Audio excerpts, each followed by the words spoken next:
पुढची महत्त्वाची बातमी आपण पाहूयात। महापालिका निवडणुकीसाठी भारतीय जनता पक्षाच्या वतीनं 20 चेहरे अमराठी आहे। मनसेचे नेते संदीप देशपांडे यांनी टीका केली। भाजपचा खरा चेहरा समोर आलाय असा हल्लाबोल देखील आता संदीप देशपांडे यांनी भारतीय जनता पक्षावर केलाय। 20 उमेदवार अमराठी आहेत, त्यामुळे येणाऱ्या महानगरपालिकेत महापौर मराठी होईल असा दावा ठोकणारे भाजप त्यांचा खरा चेहरा या यादीनंतर समोर आलाय। मनसेचा मुंबई महानगरपालिकेतील भाजप उमेदवारांवर आक्षेप आहे। 66 पैकी भाजपचे 20 उमेदवार परप्रांतीय आहे। मनसेचे प्रवक्ते योगेश चिले यांनी आता टीका केली आहे।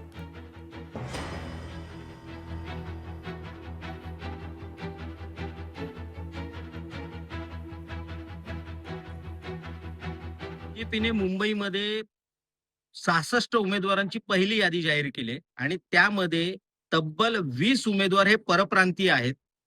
आम्ही जे सतत सांगतोय की मोहित कंपोजला मुंबईचा महापौर बनवण्याचं भारतीय जनता पक्षाचे षडयंत्र आहे, त्या दिशेने त्यांचं हे पहिलं पाऊल आहे आणि याकडे मराठी माणसाने नक्कीच दुर्लक्ष करू नये। पुढची महत्त्वाची बातमी आपण पाहूयात। दिनकर पाटलांनी उमेदवारी अर्ज दाखल केला। मनसेतून भाजपमध्ये जाताच त्यांना उमेदवारी मिळाली। पक्षांतराचा कुठलाही फटका मला बसणार नाही, दिनकर पाटलांनी महत्त्वाचं वक्तव्य केलेलं आहे। तर दिनकर पाटील यांना भारतीय जनता पक्षामध्ये जाताच उमेदवारी मिळाली। दिनकर पाटलांनी आपला उमेदवारी अर्ज दाखल केलेला आहे।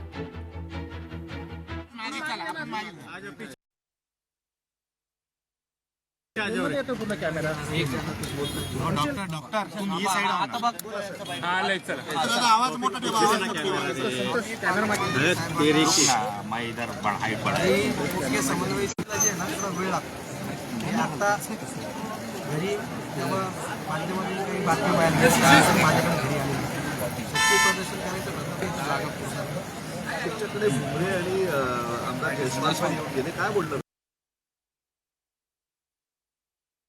शिरसाटांच्या घरी दाखल झालेले होते, त्यांच्या डोळ्यात अश्रू सुद्धा पाहायला मिळाले। जंजाळ यांनी आता निवडणुकीतून माघार घेतलेली आहे। ते माध्यमांशी संवाद साधतातही राजेंद्र जंजाळ शिरसाटांच्या घरी दाखल झाले। महत्त्वाची आणि मोठी ब्रेकिंग न्यूज आपण पाहतोय। शिवसेनेच्या जंजाळ यांनी आता निवडणुकीतून माघार घेतलेली आहे।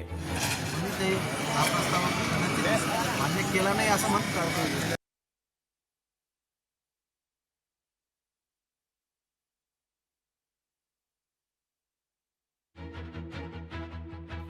त्यांनी या निवडणुकीतून माघार घेतलेली आहे। तर यावेळेस त्यांच्या डोळ्यात देखील अश्रू पाहायला मिळालेत। राजेंद्र जंजाळ हे आता शिरसाटांच्या घरी दाखल झाले। त्यांनी चर्चा सुद्धा केली। जंजाळांनी या निवडणुकीमधून माघार घेतलेली आहे। ते नाराज असल्याचं कळतंय आणि त्यांची नाराजी देखील दिसून आली। त्यांच्या डोळ्यात सुद्धा अश्रू पाहायला मिळाले। राजेंद्र जंजाळ यांनी निवडणुकीतून माघार घेतलेली आहे।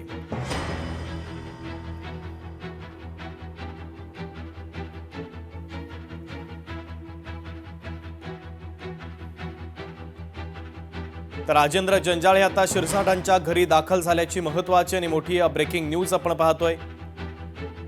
आता शिरसाटांसोबत ते काय चर्चा करतात हे पाहणं देखील तितकंच महत्त्वाचं आहे। मात्र त्यांनी आता निवडणुकीतून माघार घेतलेली आहे।